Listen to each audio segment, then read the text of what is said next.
The punk band that put a baklava face to Russian oppressive rule, Pussy Riot, gained international attention 2 years ago when they were imprisoned for hooliganism. They were performing for a music video in a church. Their anti-Putin song rubbed authorities the wrong way. Here's the history of Pussy Riot in 50 seconds. February 12th, 2012, 5 of the 7-member band perform an anti-Putin song at Cathedral of Christ the Savior. In March, 3 of the women are arrested for, quote, hooliganism motivated by religious hatred and sentenced to 2 years in prison.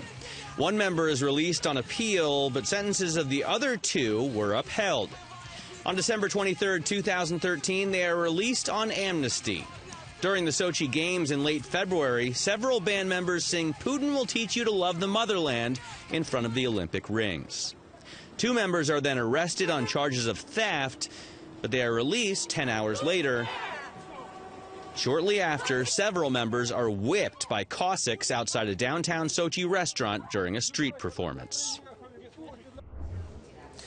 All right, 2 of the band members joined Charlie Rose in his studio addressing the lack of religious freedom in their home country of Russia.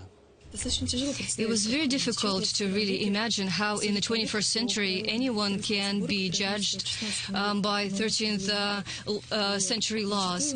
And often in our court we heard questions, do we believe in God, or whether God is as real as Moscow subway. And I believe that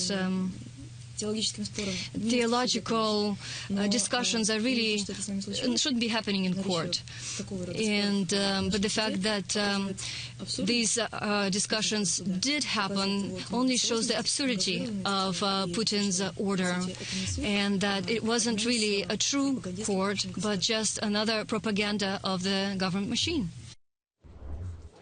All right, the propaganda of the government machine put them away for 21 months. Here's what their experience was like in the Russian prison system.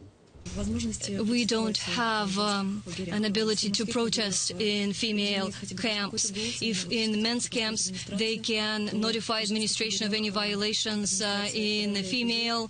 The women are completely subjugated. They must work 16 hours a day. They are refused meals. They are denied personal hygiene. They can be put outside and be kept outside 10, 12 hours, sometimes even days.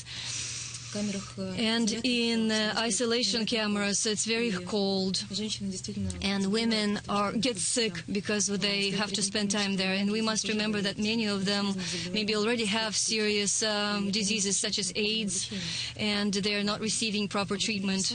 I wrote about this, and I felt a lot of pressure from the administration that did not like this kind of truth to be told, and they tried to suppress any kind of truth from coming out. And this truth does not leave the walls of the colony, because as soon as someone is trying to do this, he or she is labeled as enemy, and all of the other prisoners are turned against them.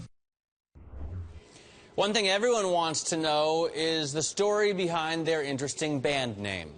We wanted to kind of feel more freed from maybe some of the limitations these words can be putting on our shame.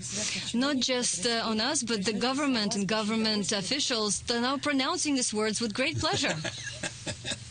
So you knew, yes? And seriously, yes, Riot guilt is a very strong influence on us.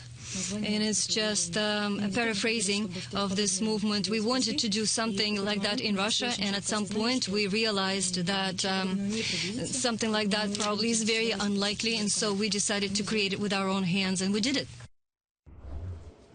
You can watch the full interview with Pussy Riot members on Charlie Rose tonight at 8 p.m. and 10 p.m. Eastern, and that's only on Bloomberg Television.